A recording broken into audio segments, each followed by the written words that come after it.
আসসালামু আলাইকুম। সবাইকে স্বাগত জানাচ্ছি আমাদের আজকের এই ক্লাসটাতে। এবং আজকের এই ক্লাসটাতে আমরা মূলত কৃত প্রত্যয় পড়ব, যেটা হচ্ছে প্রকৃতি আর প্রত্যয়ের একটা সাব টপিক বা একটা পোর্শন। ঠিক আছে? তো আজকে আমরা কৃত প্রত্যয় পড়ে শেষ করার চেষ্টা করব। দেখি যে তোমরা কত দ্রুত এই কৃত প্রত্যয়ের বিভিন্ন জিনিসপত্র শিখতে পারো বা ক্যাচ করতে পারো। তার উপরে কিন্তু নির্ভর করছে যে কৃত প্রত্যয়টা আজকে শেষ হবে কিনা। So let's get started. তার আগে তোমরা আমাকে, যেহেতু অনেকদিন পর তোমাদের সাথে দেখা হচ্ছে, তোমরা লিখে জানাও তো কে কোথা থেকে আমাদের সাথে জয়েন করেছো। আমি একটু দেখি আমার যারা নিয়মিত স্টুডেন্ট তারা আমাদের সাথে আছে কিনা আজকে।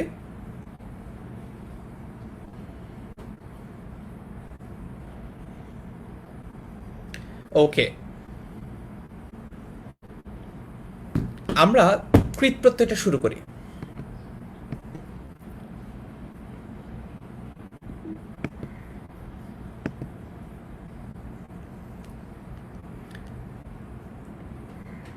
আচ্ছা, প্রথম কথা হচ্ছে যে আমরা প্রথমে যে জিনিসটা জানবো সেটা হচ্ছে ধাতু কাকে বলে। ঠিক আছে?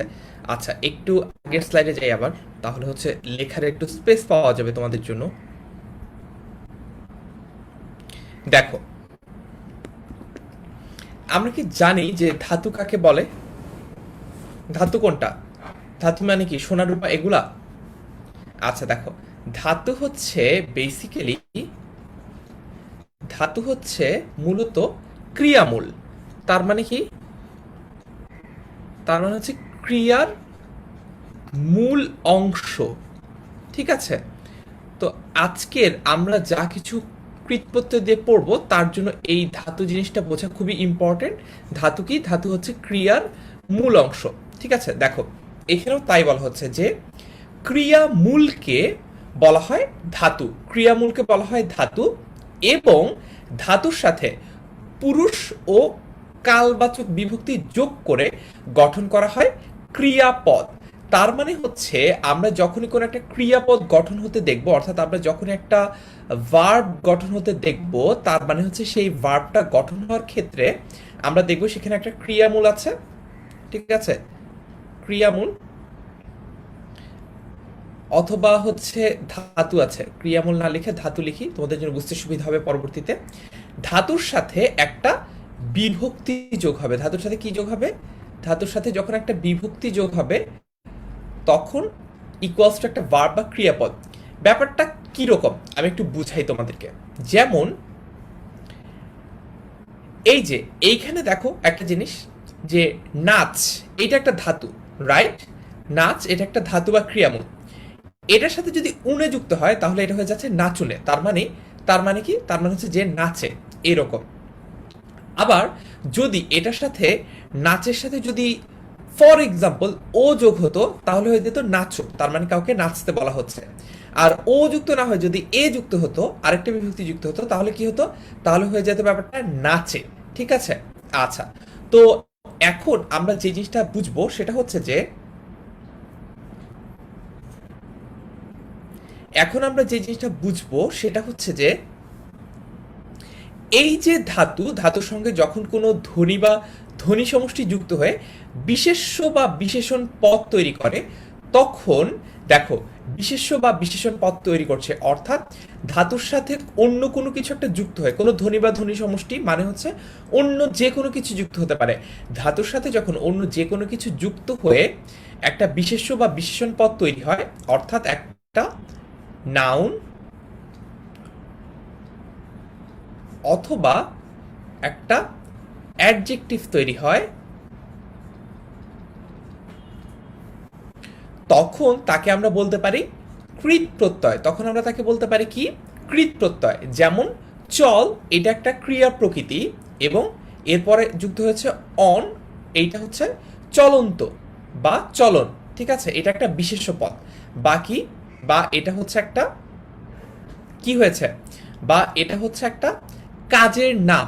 এই যে চলন, চলন কিন্তু একটা ভার্বের নাম। ভার্বের নাম হওয়ার কারণে এটা হয়ে গেছে কি? বিশেষ্য পদ।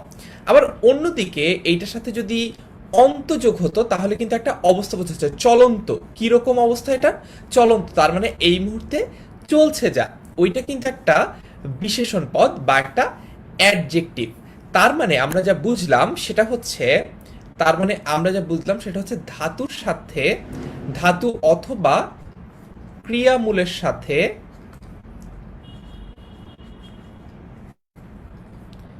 যখন কোনো ধ্বনি অথবা ধ্বনি সমষ্টি যুক্ত হয়, তখন ব্যাপারটা কি দাঁড়ায়? ইকুয়ালস টু নাউনও হতে পারে, আবার অ্যাডজেক্টিভও হতে পারে। যেমনটা আমরা দেখেছি এই এক্সাম্পলটাতে, যে দেখো যখন চল, দুখানে কিন্তু চল আছে, দেখো চল, এই যে চল এখানেও আছে, এইখানেও কিন্তু চল আছে, এই যে এখানেও কিন্তু চল আছে। তো চলের সাথে যদি অন যুক্ত হয় তাহলে এটা হয়ে যায় চলন বা একটা বিশেষ্য নাউন, আর যদি অন্ত যুক্ত হয় তখন হয়ে যায় এটা কিন্তু একটা বিশেষণ পদ বা অ্যাডজেক্টিভ। ঠিক আছে? আচ্ছা, এখন আমার ছোটবেলায় একটা জিনিস মনে রাখতে একটু সমস্যা হতো, সেটা হচ্ছে যে আহ, কোনটা প্রকৃতি আর কোনটা প্রত্যয়। ঠিক আছে, মানে মনে করো যে দুইটা অংশ, তাই তো? যেমন হচ্ছে এই যে চল যোগ অন। এখন প্রশ্ন হচ্ছে যে কোনটা কোনটা হচ্ছে প্রকৃতি আর কোনটা প্রত্যয়? এটা আমি ছোটবেলায় যেভাবে মনে রাখতাম সেটা তোমাদেরকে একটু বলে দেই। খুবই সহজ, খুবই সহজ একটা ব্যাপার, সেটা তোমাদেরকে এক্ষুনি বলে দিচ্ছি। সেটা হচ্ছে দেখো, যে আমরা যখন এই টপিকটার নাম পড়ি, আমরা সব সময় টপিকটার নাম আমরা বলি যে প্রকৃতি ও প্রত্যয়, তাই না? আমরা কি বলি? আমরা বলি হচ্ছে প্রকৃতি ও প্রত্যয়। এখন দেখি তোমরা আমাকে একটু কমেন্টে লিখে জানাও তো, যে কমেন্টে লিখে জানাও তো দেখি এই প্রকৃতি ও প্রত্যয়ের মধ্যে কোন জিনিসটা সবসময় আমরা আগে বলি।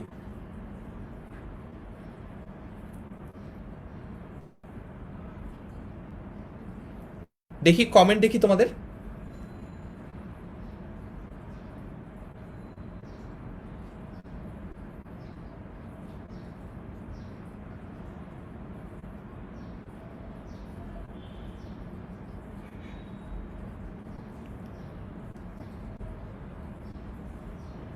ওকে, সো সবসময় আমরা বলি হচ্ছে প্রকৃতিটা আগে। তার মানে বলার সময় আমরা যদি প্রকৃতিটা আগে বলি, তাহলে দেখো যখন আমরা একটা শব্দকে ভাঙবো, যখন আমরা একটা শব্দকে বা একটা পদকে যখন ভাঙবো, তখন যেটা আগে থাকবে সেটা কি হবে? আগে যেটা থাকবে সেটা হবে প্রকৃতি, আর যেটা পরে থাকছে সেটা হয়ে যাচ্ছে কি? সেটা হয়ে যাচ্ছে প্রত্যয়। হ্যাঁ, সেটা হয়ে যাচ্ছে প্রত্যয়। ঠিক আছে? তার মানে প্রকৃতি ও প্রত্যয় আমি কিভাবে মনে রাখবো শব্দের কোনটা প্রকৃতি কোনটা প্রত্যয়? আমি মনে রাখবো যে আমরা সবসময় বলার সময় বলি প্রকৃতি ও প্রত্যয়, তার মানে হচ্ছে প্রকৃতিটা বাই ডিফল্ট আগে আসে, প্রত্যয়টা পরে আসে। তার মানে আগে প্রকৃতি পাবো, পরে প্রত্যয় পাবো। ঠিক আছে? আচ্ছা, তারপরে দেখি এরপরে, এরপরে দেখো আমরা এরপরে যে জিনিসটা পড়বো সেটা হচ্ছে যে প্রকৃতি কথাটা বোঝানোর জন্য প্রকৃতির আগে একটা রুট চিহ্ন ব্যবহার করা হয়। তো এটার সাথে আমাদের গাণিতিক রুটের পার্থক্য হচ্ছে, মানে মনে করো যখন আমরা লিখি যে এ স্কোয়ার প্লাস বি স্কোয়ার, এটাকে যখন আমরা রুট করি তখন কিন্তু আমরা এইটুক দিই না, আমরা একদম পুরাটুকু একটা দাগ দিই। ঠিক আছে? আর বাংলা ব্যাকরণগত রুট যেটা, সেটাতে কিন্তু পুরাটুকুতে আমরা দাগ দিই না। মানে মনে করো যদি আমরা এইভাবে লিখি চল, ঠিক আছে, এটা যদি লিখি আমরা রুটটা কিন্তু এইটুক দেব। হ্যাঁ, আর যদি এটা হচ্ছে গাণিতিক রুট হতো তখন কিন্তু আমরা পুরাটুক টানতাম, এই যে এইখান দিয়ে পুরাটুকু টানতাম দাগটা। ঠিক আছে? আচ্ছা, তো এই প্রকৃতি চিহ্নটা ব্যবহার করলে আলাদা করে আর বলা লাগে না যে এটা প্রকৃতি। ঠিক আছে? আলাদা করে বলা লাগে না যে এটা প্রকৃতি। যেমন পর যোগ উয়া, পড়ুয়া। ঠিক আছে? এইখানে আলাদা করে যখন আমি এই চিহ্নটা দিব তখন আলাদা করে বলা লাগবে না যে এই পরটা হচ্ছে প্রকৃতি। ঠিক আছে? ক্লিয়ার? আচ্ছা, আচ্ছা, এই পর্যন্ত আমরা পড়ে ফেললাম। তারপরে দেখি কৃত প্রত্যয় সাধিত পদকে বলা হয় কৃদন্ত পদ। কৃত প্রত্যয় সাধিত পদকে কি বলা হয়? কৃদন্ত পদ। আচ্ছা, তার মানে কি? তার মানে হচ্ছে ক্রিয়ামূলের সাথে যখন কোনো প্রত্যয় যোগ হয় তখন সেটাকে আমরা বলি কি? কৃৎ প্রত্যয়। তো কৃৎ প্রত্যয় যখন কোনো যখন ক্রিয়ামূলের সাথে বা ধাতুর সাথে যুক্ত হয় তখন সেটা গিয়ে গঠিত হয় একটা কৃদন্ত পদ। এখন তোমরা আমাকে কমেন্টে বলো তো যে কৃদন্ত পদ, ঠিক আছে, কৃদন্ত পদ কি শুধু ভার্বই হতে পারে? মানে কৃদন্ত পদ এটা কি শুধু ভার্ব নাকি এটা অন্য কোনো পদও হতে পারে? যদি হয় তাহলে কি আমাকে একটু লিখে জানাও দেখি।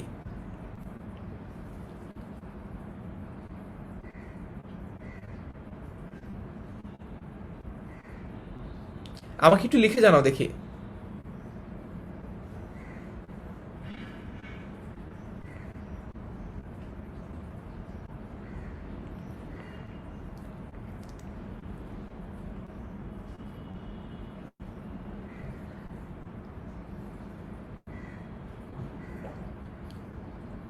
অ্যাডজেক্টিভ, আচ্ছা।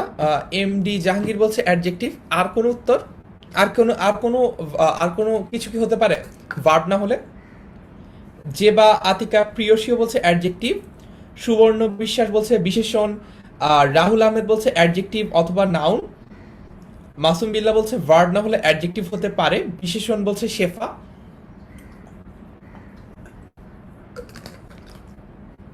আচ্ছা, শাহ আলম মজুমদার বলছে অ্যাডজেক্টিভ। ঠিক আছে, তোমাদের সবার উত্তরটা দিয়ে দিচ্ছি। সেটা হচ্ছে কিন্তু আমরা এই যে দেখো এখানে কিন্তু বলেছিলাম যে বিশেষ্য পদও হতে পারে, আবার বিশেষণ পদও হতে পারে।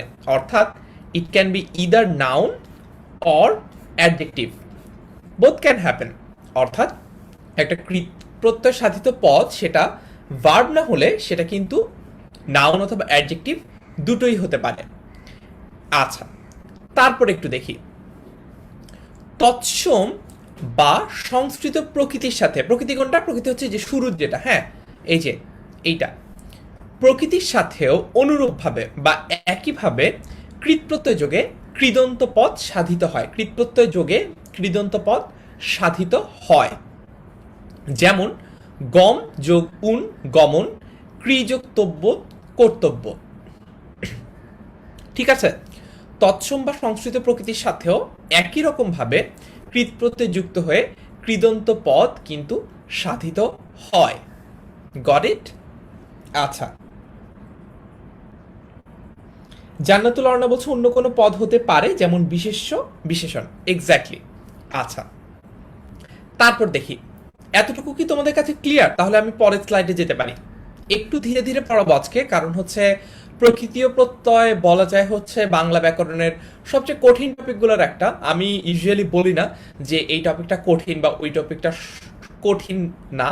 আমি ম্যাক্সিমাম ক্ষেত্রে বলি যে এই টপিকটা সহজ, কারণ আসলে বুঝতে পারলে সবই সহজ। কিন্তু এই যে ধাতুর যে চ্যাপ্টারটা রয়েছে বা এই যে কৃৎপ্রত্যয় যে আমরা পড়ছি এটা একটু ক্রিটিক্যাল। যদি আমরা মনোযোগ না দেই তাহলে বুঝতে সমস্যা হবে।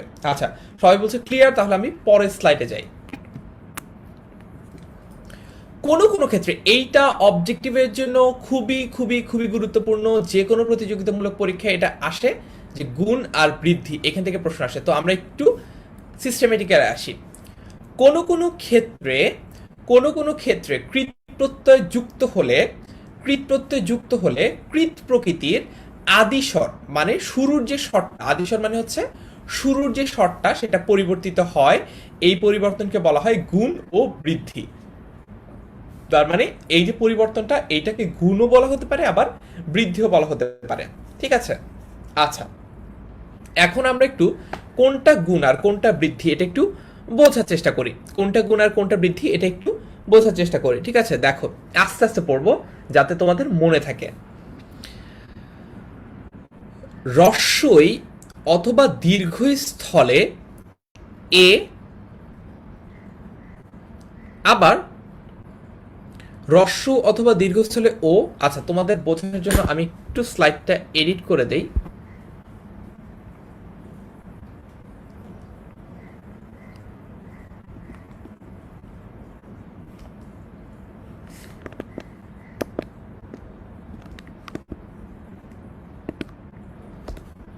আমি তোমাদের বোঝার জন্য একটু স্লাইডটা এডিট করে দিচ্ছি যাতে তোমরা আলাদা আলাদা ক্রাইটেরিয়াগুলো বুঝতে পারো, ঠিক আছে?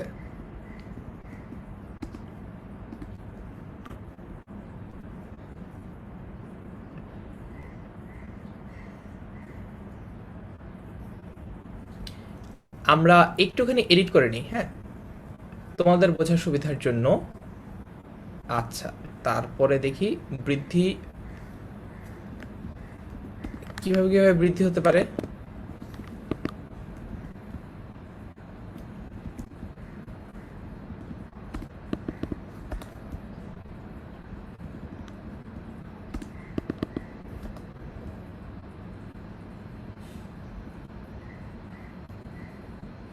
ওকে, ডান হয়ে গেছে। আমরা এখনই তোমাদের জন্য পুরো স্লাইডটা আবার ফুল স্ক্রিন করে ফেললাম। দেখি এবার কিরকম কিরকম ব্যাপার হতে পারে। চমক সরকার বলছে স্যালুট স্যার, স্যালুট। যাই হোক, সো আমরা এখন যেটা যেটা দেখব সেটা হচ্ছে যে গুণ রস্বই বা দীর্ঘই জায়গায় এ হয়, একটু মনে রাখতে হবে, ঠিক আছে? গুণ কিরকম হয়? যখন কোনো কোনো ক্ষেত্রে কৃৎ প্রত্যয় যোগ হয় তখন কৃৎ প্রকৃতির আদি যে শর্তটা সেটা পরিবর্তিত হয়, এই পরিবর্তনকে বলা হয় গুণবৃদ্ধি। যেমন রস্বই অথবা দীর্ঘস্থলে এ হয়, বা রস্বই বা দীর্ঘের পরিবর্তে, হ্যাঁ, রস্বই বা দীর্ঘের স্থলে মানে হচ্ছে পরিবর্তে।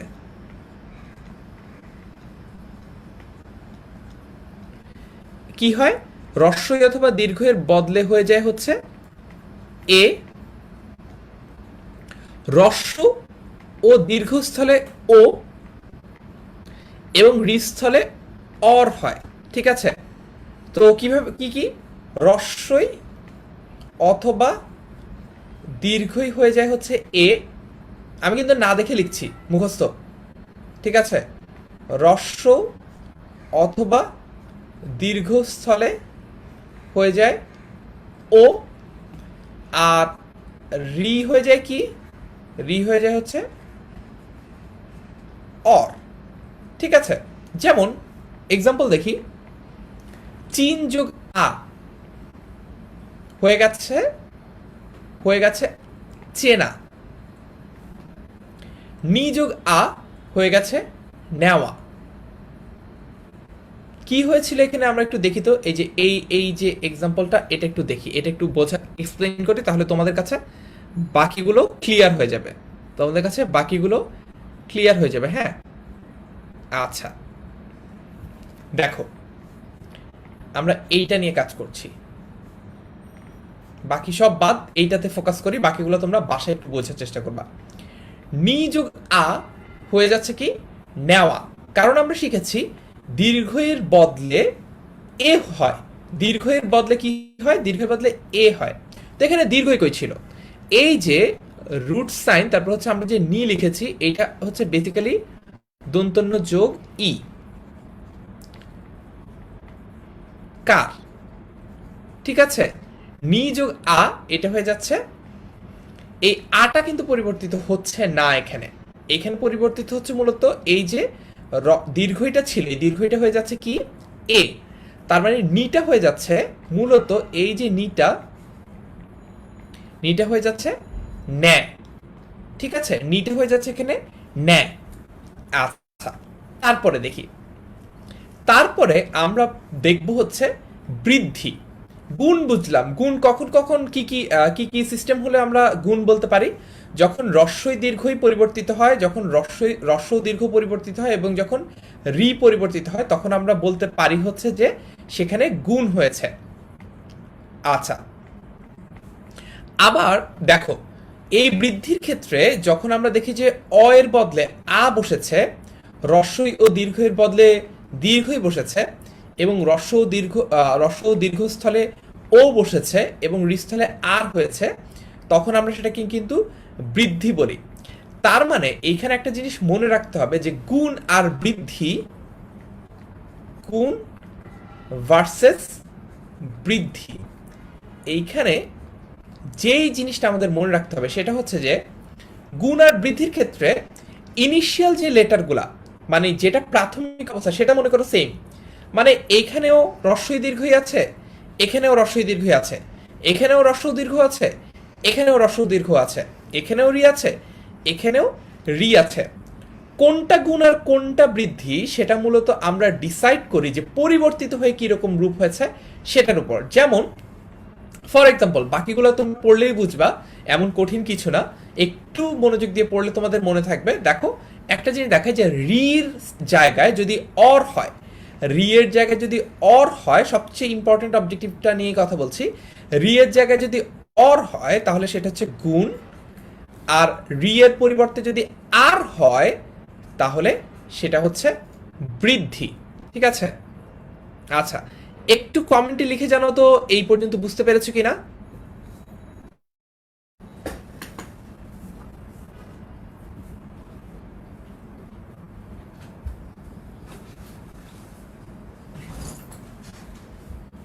কমেন্টে একটু ঝটপট লিখে জানাও যে এই যে কখন গুণ হবে আর কখন বৃদ্ধি হবে এটা আমরা বুঝতে পেরেছি কিনা।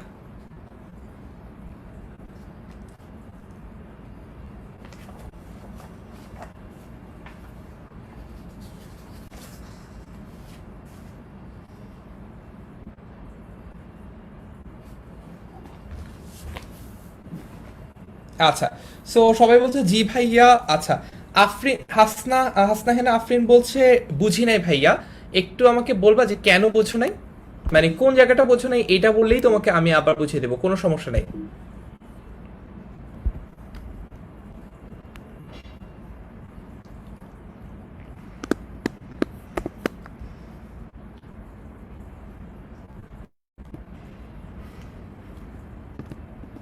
কোন জায়গাটা বোঝো নাই হাসনা হেনা আমাকে একটু লিখে জানাও। আচ্ছা, নুসরাত প্রমি বলছে বুঝেছি। অ্যাভয়েড মাহাদি বলছে বুঝতে পেরেছি ভাইয়া। ঠিক আছে, আমরা তাহলে একটু সামনে আগাই। হাসনা হেনা আফরিন, তুমি ইন দ্য মিনটাইম আমাকে লিখে জানাতে পারো, আমরা তাহলে পরে যদি সময় হয় আমরা আরেকবার গেট ব্যাক করে এই ব্যাপারটা বোঝার ট্রাই করব। ঠিক আছে? আচ্ছা, তারপর দেখি, এখন আমরা প্রত্যয় যোগে শব্দ গঠনটা একটু দেখি। এখন আমরা কি দেখব? এখন আমরা প্রত্যয় যোগে শব্দ গঠন দেখব, এবং এই শব্দগুলো হচ্ছে মূলত বাংলা শব্দ। ঠিক আছে? আচ্ছা, তো এরপরে আমরা যে জিনিসটা দেখছি সেটা হচ্ছে যে দেখো এখানে বলা হচ্ছে শূন্য প্রত্যয়। তো দেখি প্রথমে আমরা একটু বইতে কি লিখেছে সেটা বোঝার চেষ্টা করি, তারপর হচ্ছে জিনিসটাকে আমরা এক্সপ্লেন করব, যেটা আমরা সবসময় করি, কারণ হচ্ছে বইতে দেখা যায় অনেক সময় কঠিন কঠিন কথা লেখা থাকে, এই জন্য আমরা একটু সহজ করে বুঝি। আচ্ছা দেখো, কোন প্রকার প্রত্যয় চিহ্ন ব্যতি রেখে এই শব্দটার মানে হচ্ছে বাদ দিয়েই।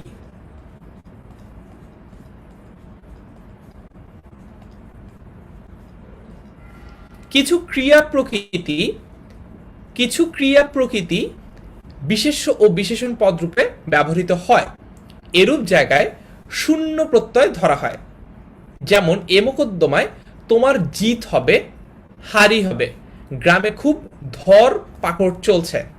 আচ্ছা, তার মানে শূন্য প্রত্যয় মানে কি আমরা জানি, শূন্য প্রত্যয় মানে হচ্ছে যখন কোনো রকম প্রত্যয় ব্যবহৃত হয় না। আমরা শূন্য বিভক্তির সাথে পরিচিত তো, তাই তো? দেখো তো, দেখো, আমরা সবাই কিন্তু শূন্য বিভক্তি চিনি। শূন্য বিভক্তি কোনটা? বেসিক্যালি শূন্য বিভক্তি মানে হচ্ছে বিভক্তি না থাকা, রাইট?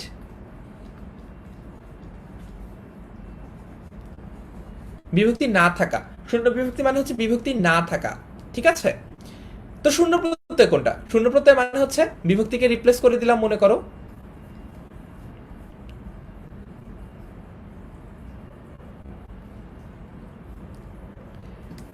মনে করো শূন্য বিভক্তির বদলে আমরা পেয়েছি কি, যখন বিভক্তি না থাকে। আর শূন্য প্রত্যয় মানে কি? মানে হচ্ছে প্রত্যয় না থাকা। ঠিক আছে? দেখো, তার মানে হচ্ছে প্রত্যয় না থাকা। এখন আমরা যদি একটু এক্সাম্পল দেখি, এ মোকদ্দমায়, মোকদ্দমা মানে হচ্ছে মামলায় তোমার জিত হবেই, এখানে আমরা দেখতে পাচ্ছি এখানে কিন্তু কোনো রকমের কোনো প্রত্যয় ব্যবহৃত হয় নাই। তোমার জিত, জিতটা কিন্তু একটা ক্রিয়ামূলী মূলত। ঠিক আছে? অথবা আমি যদি বলি তোমার হারই হবে, এখানেও কি দেখতে পাচ্ছি, এখানেও কিন্তু কোনো প্রত্যয় ব্যবহৃত হয় নাই। গ্রামে খুব ধর পাকড় চলছে, ধর পাকড় মানে হচ্ছে ধরে নিয়ে যাচ্ছে, এরকম বোঝাচ্ছে। এইরকম সিনারিওতে আমরা দেখতে পাচ্ছি যে কোনো প্রত্যয় কিন্তু ব্যবহৃত হচ্ছে না, ডিরেক্ট একটা ডিরেক্ট একটা ক্রিয়া প্রকৃতি, ডিরেক্ট একটা ক্রিয়া প্রকৃতি বিশেষ্য ও বিশেষণ পদ রূপে বাক্যে ব্যবহৃত হচ্ছে, তার মানে জিনিসটা হচ্ছে ক্রিয়া প্রকৃতি। ঠিক আছে, আচ্ছা তোমরা দেখি পারো কিনা যে ক্রিয়া প্রকৃতির অন্য নাম কি বলো তো দেখি। ক্রিয়া প্রকৃতি ইকুয়ালস টু হোয়াট? ক্রিয়া প্রকৃতির অন্য নাম কি বলো তো দেখি, পারো কিনা?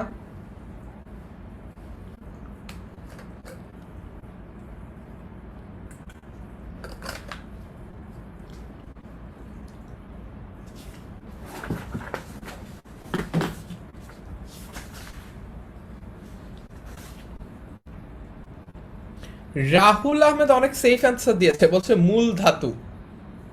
আচ্ছা দেখি,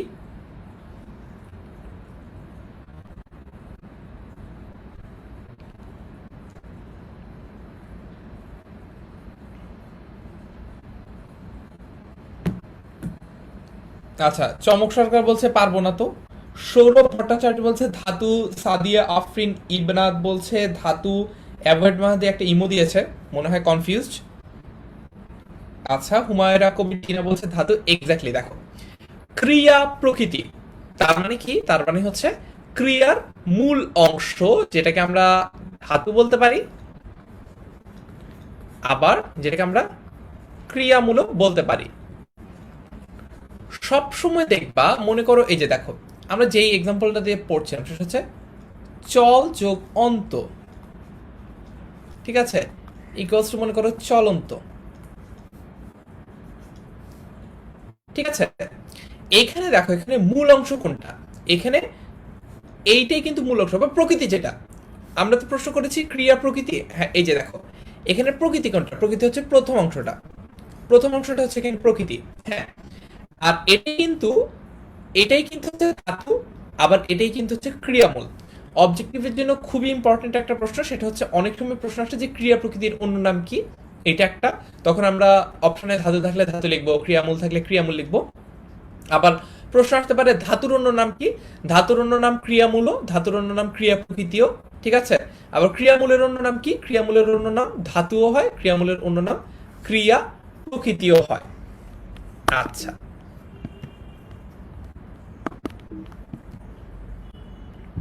তারপরে একটু দেখি, আচ্ছা তারপরে একটু দেখি, হ্যাঁ কোন কোন সময় অপ্রত্যয়যুক্ত, কোন কোন সময় অপ্রত্যয়যুক্ত কৃদন্ত শব্দের দ্বিত্ব প্রয়োগ হয়। দ্বিত্ব প্রয়োগ মানে কি? দ্বিত্ব প্রয়োগ মানে হচ্ছে দুইবার।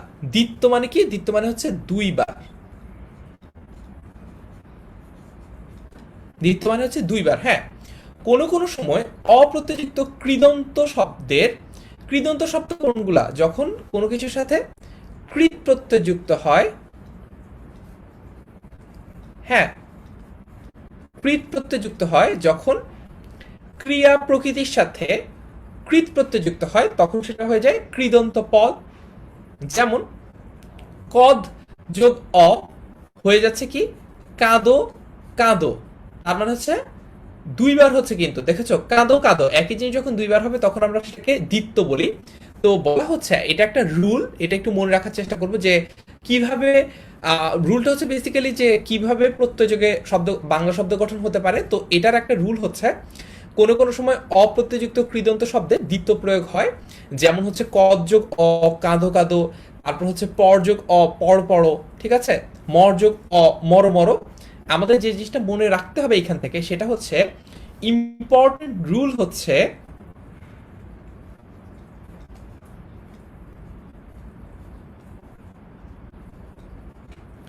ইম্পর্টেন্ট রুল হচ্ছে এখানে যে যখন কোনো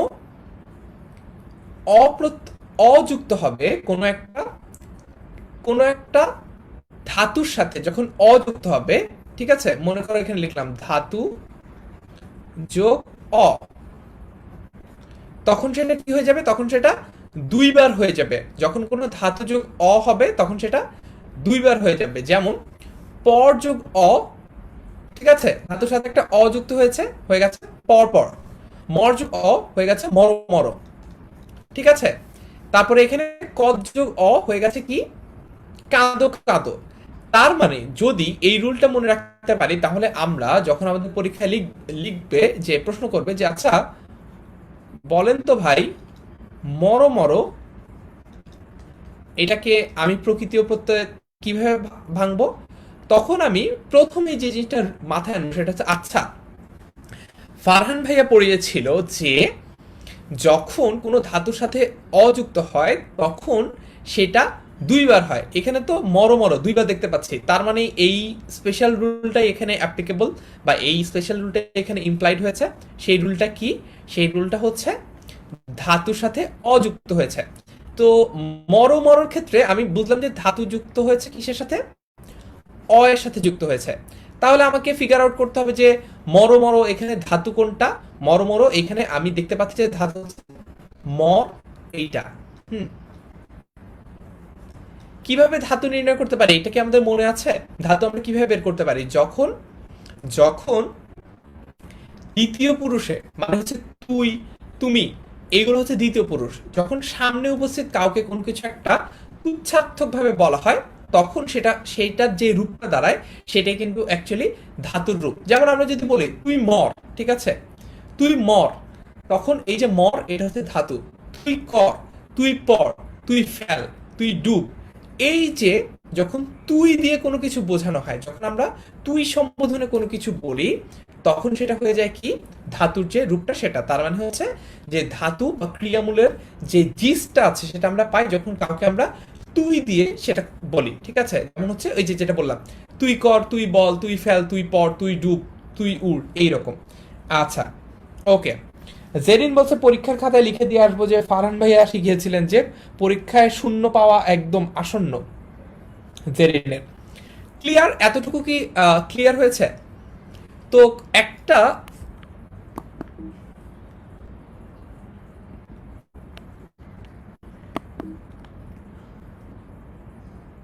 আচ্ছা,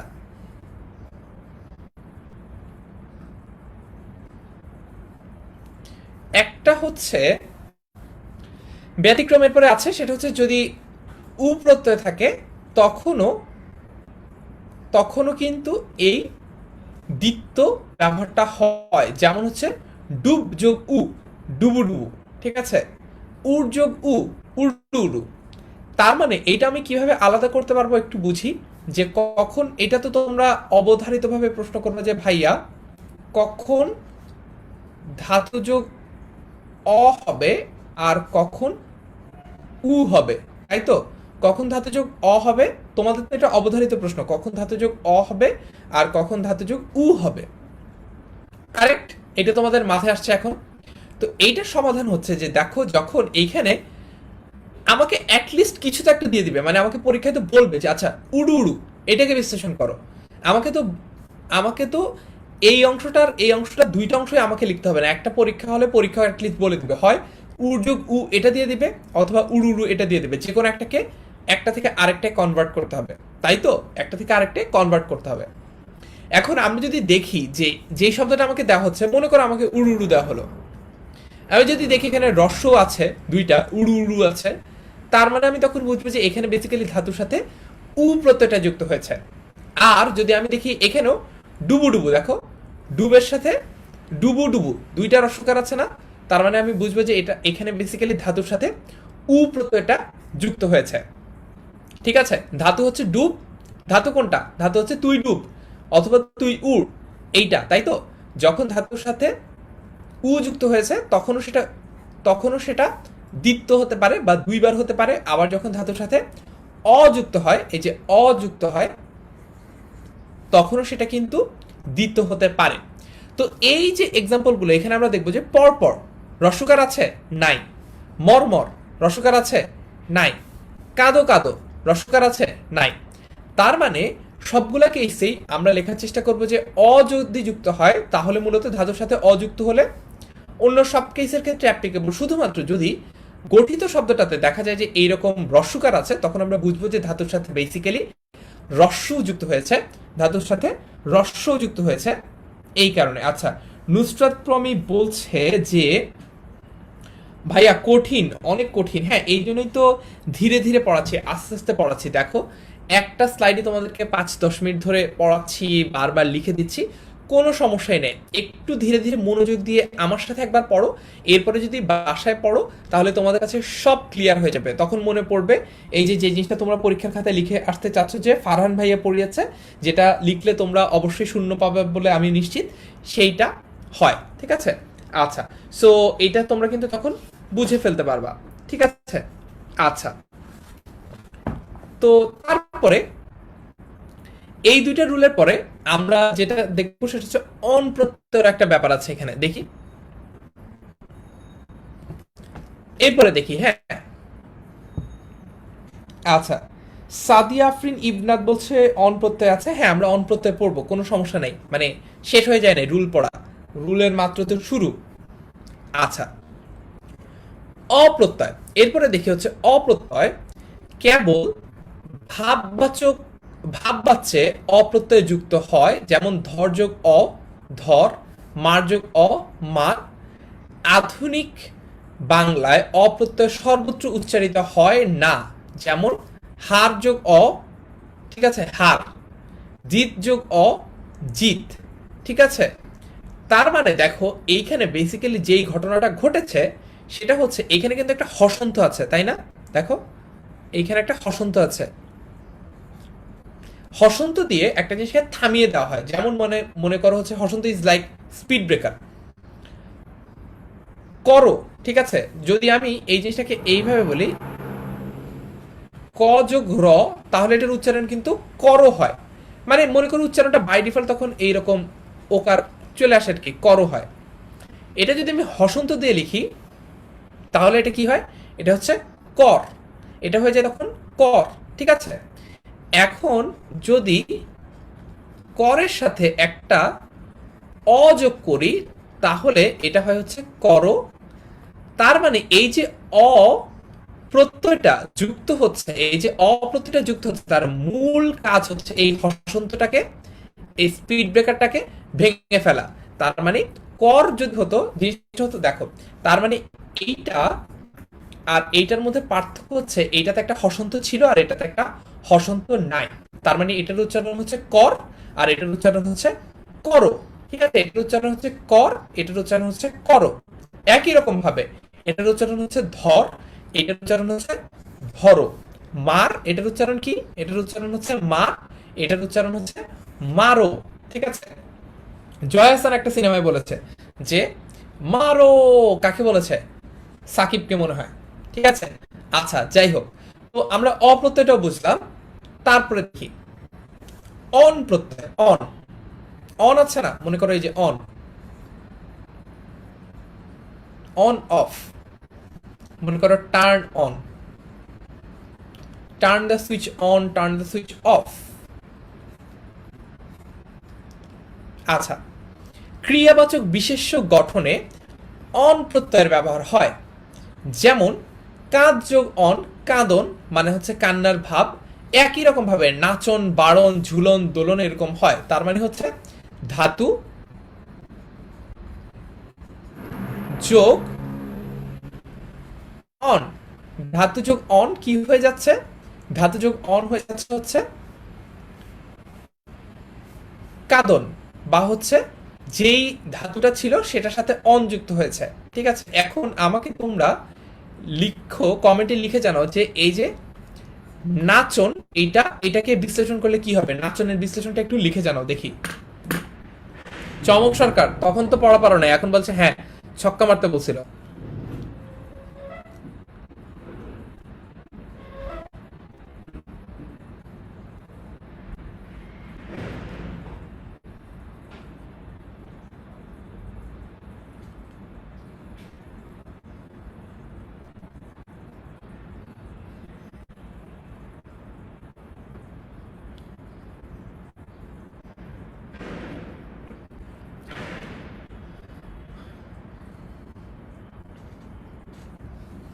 আচ্ছা,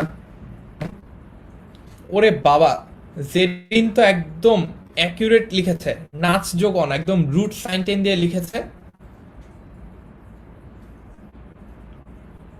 আচ্ছা, সো অনেকেই তোমরা পারছো নাচ যোগ অন।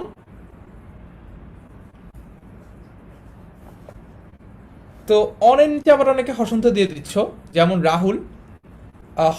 অনের নিচে কিন্তু হসন্তটা হবে না, অনের নিচে হসন্তটা হবে না, ঠিক আছে। আচ্ছা, তো এখন আমরা কয়েকটা রুল পড়ে ফেলেছি, এখন হচ্ছে বিশেষ নিয়ম পড়ব। এখন হচ্ছে আমরা একটু বিশেষ নিয়ম পড়ব। যেমন যেমন হ্যাঁ, যারা অলরেডি নাচন লিখতে পেরেছো রুট সাইন দিয়ে তাদেরটা ঠিক হয়েছে, আর যারা রুট সাইনটা দিতে পারো নাই তাদেরটা ঠিক হয় নাই। নাচ নিচে একটা হসন্ত হবে, এটাও মনে রাখতে হবে। আচ্ছা, এখন বিশেষ নিয়ম দেখি। আকারান্ত ধাতুর সাথে অন স্থলে ওন হয়। কি বললাম? আকারান্ত, আকারান্ত মানে হচ্ছে যেই ধাতুর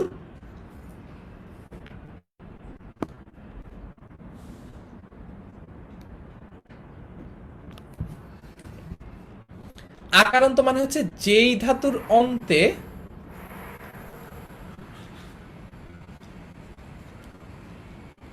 যেই ধাতুর অন্তে আ যুক্ত হয়, যেই ধাতুর অন্তে আ যুক্ত হয় সেটাই হচ্ছে আকারান্ত। আকার মানে হচ্ছে দেখো, আকারটা কোথায় যুক্ত হবে? আকারটা যুক্ত হবে অন্তে। যেই ধাতুর অন্তে আকার যুক্ত হবে সেই ধাতুতে অনের জায়গায় টার্ন অন ছিল না, এই অনের জায়গায় ওন হবে, ঠিক আছে। দেখো সেখানে অনটা হয়ে যাবে ওন, বুঝছো? মনে থাকবে। যেমন খাযোগ অন কি হয়ে যায়? খাওন। আজকের খাওনটা তো বেশ সেরা ছিল। ছাযোগ অন হয়ে যায় ছাউন। দেযোগ অন দেওন। ক্লিয়ার? আকারান্ত ধাতু বুঝছো? আচ্ছা, সাদিয়া ইবনাত এখন অনেক ইন্টারেস্টেড, সব কিছু লিখে ফেলছে। বারযোগ অন বারণ লিখে ফেলছে, ঝুলযোগ অন ঝুলন লিখে ফেলছে, সব লিখে ফেলছে। আচ্ছা, তারপরে দেখি আকারান্ত। আকারান্ত মানে কি বুঝছি, তাই তো? আকারান্ত মানে হচ্ছে, আকারান্ত মানে কি? মানে হচ্ছে যেটা অন্তে, অন্ত মানে হচ্ছে শেষ, শেষে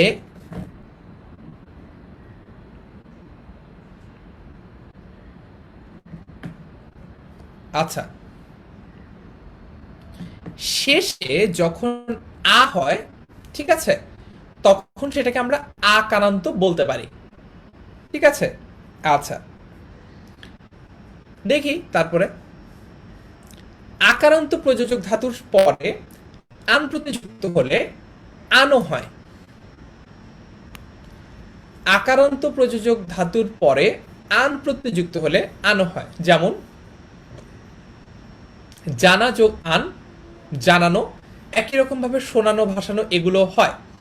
তো প্রযোজক ধাতু কোনটা? প্রযোজক ধাতু হচ্ছে নিজে না কাজ করে অন্য কাউকে দিয়ে যখন কাজ করা হয়, কাজ করানো বোঝা হয়, তখন সেটা হয়ে যায় কি? তখন সেটা হয়ে যায় কি? তখন সেটা হয়ে যায় প্রযোজক ধাতু, ঠিক আছে। আচ্ছা,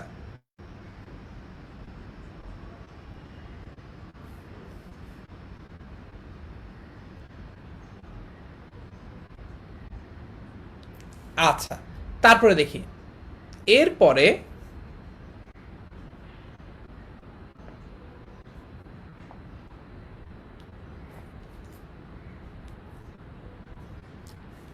অনা প্রত্যয় আমরা দেখব, হ্যাঁ। আচ্ছা, সৌরভ ভট্টাচার্য বলেছে যে ভাইয়া দে ধাতু তো আকারান্ত না। এই যে দে ধাতুটা, হ্যাঁ, এইটা বেসিক্যালি আকারান্ত না, কিন্তু হচ্ছে আমরা কিন্তু একটা জিনিস পড়েছি যে আটা কখনো কখনো, দেখো, আটা কিসে পরিবর্তিত হয়? এতে পরিবর্তিত হয়।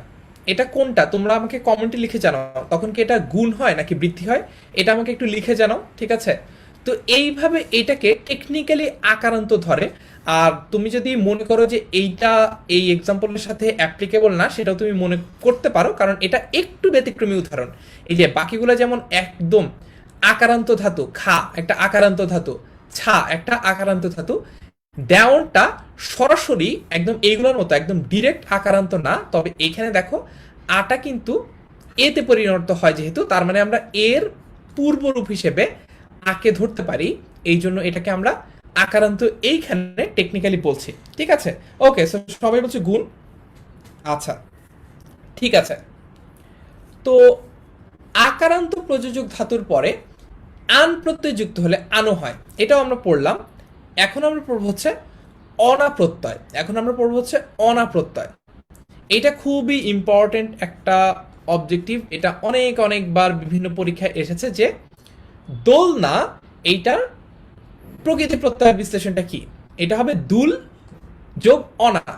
দুল কি? দুল মানে হচ্ছে দোলা, হ্যাঁ দোলা থেকে এসেছে দুল, মানে হচ্ছে তুই এখানে দুল, তার মানে তুই হচ্ছে দোলনায় দুল, ঠিক আছে? ওই দুল, দুল যোগ অনা হয়েছে হচ্ছে দোলনা, খেয়াল যোগ অনা কি হয়েছে? খেলনা। ক্লিয়ার? আচ্ছা, তারপরে দেখি এরপরে আরো কিছু প্রত্যয় আছে, যেমন অনি, চির যোগ অনি, চিরুনি বা চিরুনি দুইটি আমরা বলতে পারি। বাঁধ যোগ অনি, বাঁধনি বা বাঁধনি দুইটি আমরা বলতে পারি।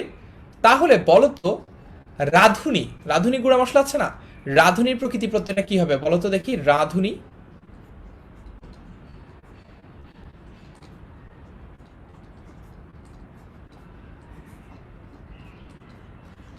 রাধুনি ইকুয়ালস টু হোয়াট? দেখি পারো কিনা।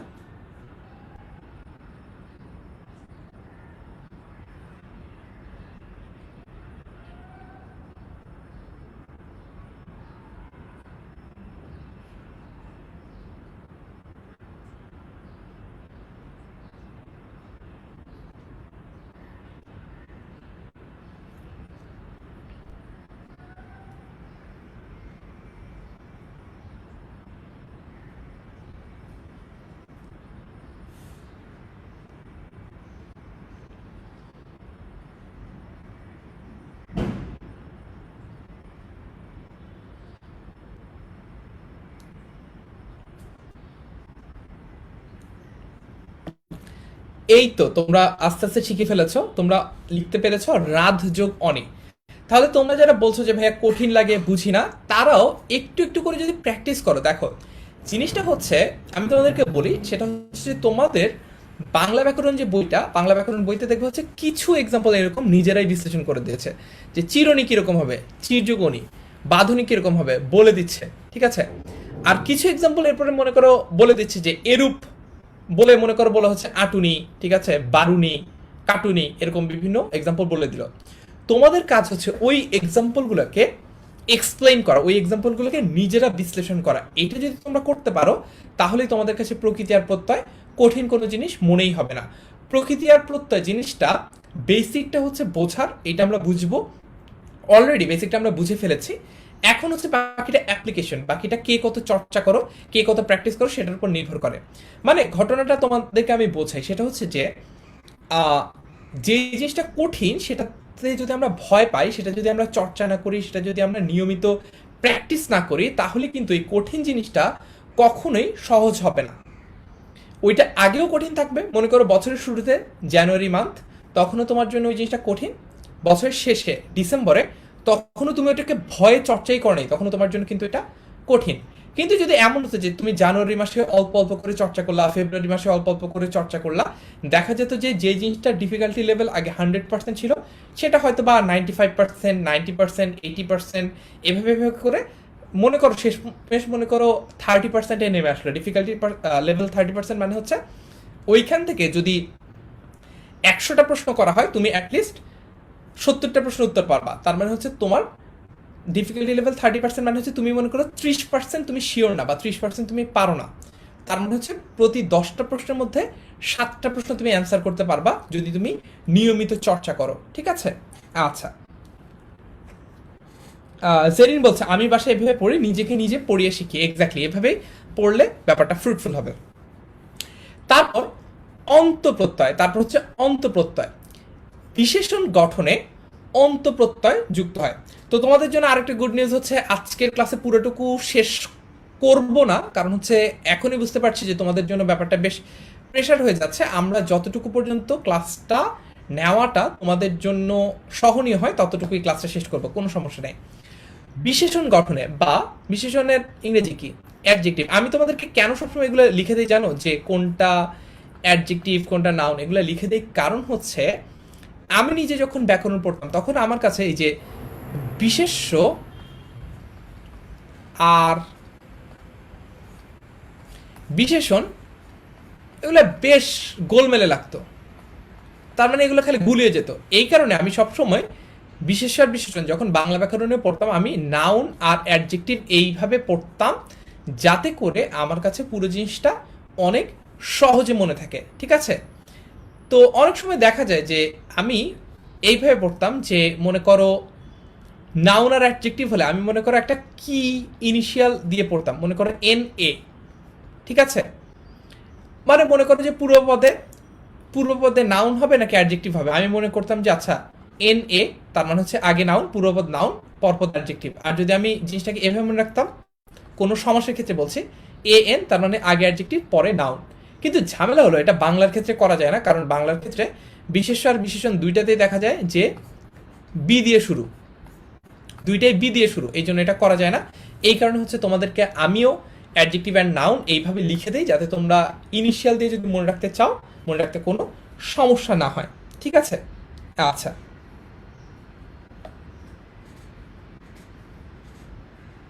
তারপরে দেখি অক প্রত্যয়, মূর যোগ অক মোড়ক, ঝল যোগ অক ঝলক। তারপর হচ্ছে আ প্রত্যয়, পর যোগ আ পড়া, রাধ যোগ আ রাধা, কেন যোগ আ কেনা, ব্যাচ যোগ আ বেচা, ফোট যোগ আ ফোটা। ঠিক আছে, আই প্রত্যয় যোগে কিভাবে হয়? আই প্রত্যয় যোগে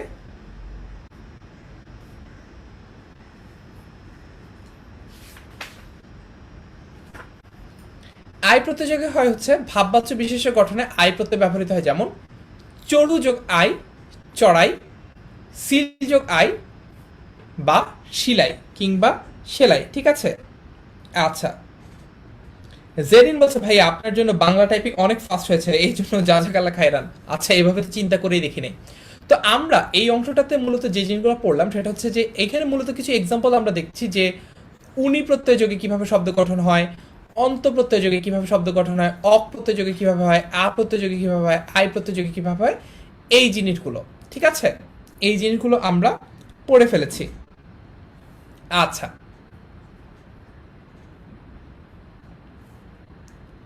তো আমাকে অ্যাভয়েড মাহাদি বলছে, অ্যাভয়েড রাফার ফ্যান মনে হয়, অ্যাভয়েড মাহাদি বলছে ভাইয়া ধাতু চিহ্নটা কোথায় দেবো আর কোথায় দেবো না। এখানে স্লাইডে কিছু কিছু জায়গায় হয়তো বা মিস্টেকেনলি মিস গেছে। মূলত যখন ধাতু লিখবা বা ক্রিয়া প্রকৃতি লিখবা তখন এই রুট সাইনটা দিবা। ঠিক আছে, ধাতুর যে চিহ্নটা এটা দিবা। ঠিক আছে, যখন লিখবা। ওকে, যেমন এইটা বেসিক্যালি এইটা আমরা দেখো এইটা হওয়া উচিত হচ্ছে এইভাবে যদি লিখি চর যোগ আই। দেখো জিনিসটা তোমাকে আমি বোঝাই, যখন এক্সাক্ট ধাতুটা থাকে, হ্যাঁ এক্সাক্ট ধাতু কোনটা, ধাতু হচ্ছে তুই দিয়ে বললে, তুই চর যখন আমি বলবো তখন এখানে ধাতু হবে। এখন এইখানে ঘটনা হচ্ছে এখানে কিন্তু ডিরেক্ট ধাতুটা নাই, এখানে একটা ধাতুর সাথে একটা উ যোগ হয়েছে, এই কারণে এখানে এই ধাতু চিহ্নটা নাই। বুঝছো? আচ্ছা, আশা করি মাহাদি তুমি তোমার উত্তরটা পেয়ে গেছো। আচ্ছা, তারপরে দেখি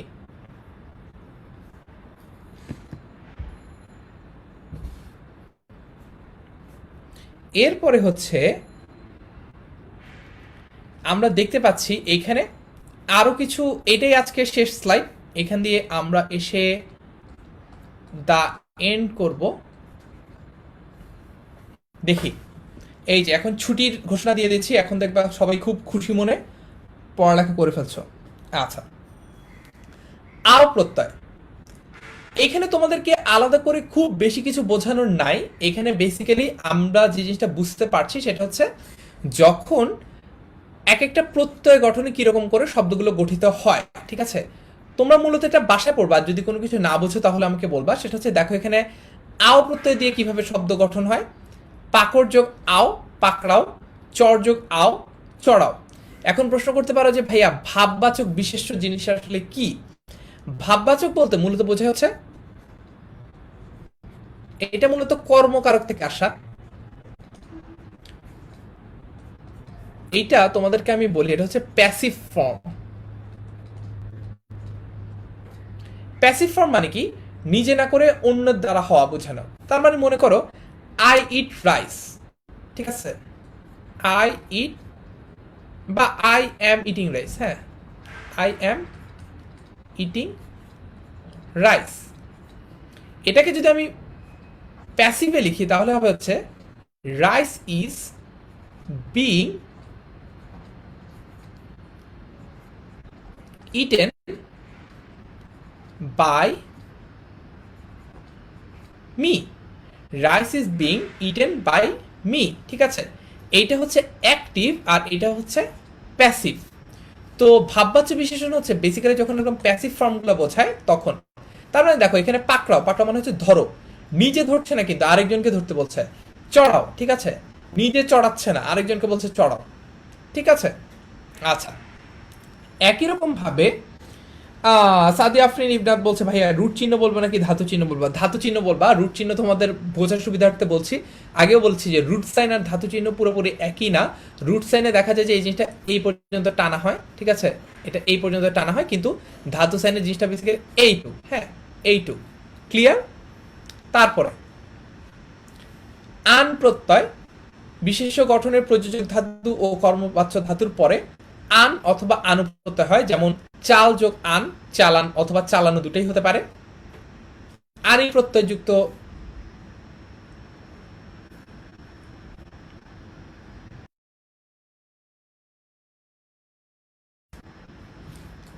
আনি প্রত্যয় যুক্ত কিভাবে শব্দ গঠন হয়?